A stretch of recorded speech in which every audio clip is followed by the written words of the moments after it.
እንዴት ነው ያምራል? ወይኔ በጧት እየቀሰቀሽ ይሄን ታሳይኛለሽ? ምን ላድርግ በእናትሽ? አሁን ዝም ብዬ እጅ ፍለፊት ልቆ ማለት ስፖርት አሰራይ ልበሉ? እንዴ ለብሰሽ ነው መሰሪ? በስመ አብ ወወልድ ወመንፈስ ቅዱስ። እንዴ ሃይ ደህና አደራችሁ? እንዴት አደርክ? እግዚአብሔር ይመስገን በሰላም ነው።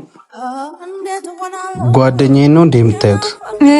በሰላም ነው። ብታይ ስፖርት ልንሰራ ብለን እንዴ ለብሳችሁ ለዛሬ እሱን እንየውና ነገ ልብስ ለብሰን እንሰራለን ብለን እኮ ነው።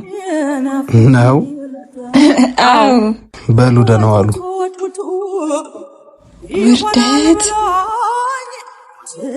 ያንቺ ጉድ አያልቅም። በያውን ተዘጋጂ እንሂድ። ወደ ገዳሙ ነው። በርካታ መነኮሳትን የያዘውና ስማቸው ከፍ ብሎ ከሚጠሩት ገዳማት አንዱ የሆነው ሙታንሳ ማር ቅዱስ ሚካኤል አንድነት ገዳም የአባቶች ባት ተሰርቶ አልተጠናቀቀ። አባቶች ከጸሎት መልስ የሚያርፉበትን ባት በመስራት እናግዛቸው። የእናቶች ባት ተሰርቶ ተጠናቋል። ሌሎች የታሰቡ ሰፊ የልማት ስራዎች አሉና የበኩላችንን እናድርግ። ለማገዝ በንግድ ባንክ አካውንት 1044 25 98 391